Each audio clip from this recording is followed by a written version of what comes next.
18-year-old Terrence Broom Jr. was arrested after deputies say he brought a loaded semi-automatic gun and 2 boxes of ammo to Kathleen High back in May. Broom told detectives he had it to protect himself because he was scared for his life. But the sheriff's office was concerned he could harm others. We're concerned that he was an immediate threat and a danger to the students at the school.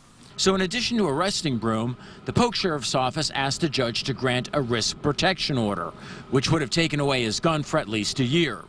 Polk's chief judge denied that request, saying there was insufficient evidence because Broom didn't make any actual threats. Now, I need to underscore, we have no evidence that he was going to shoot up the school that day. None.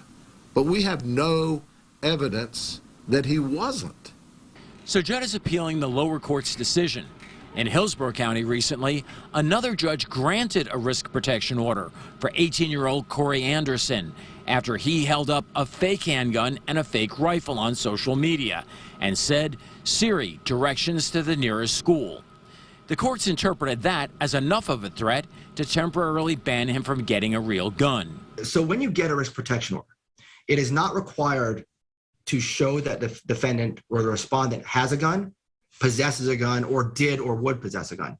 What law enforcement has to show is that the respondent, through his actions, his words, his threats, posed a threat if he were to get a gun or if he had a gun.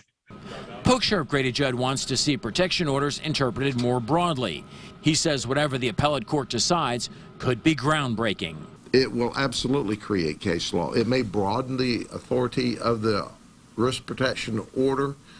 It may narrow the scope of the risk protection order. It may just, what we hope, better define what is meant by the specific words of a threat.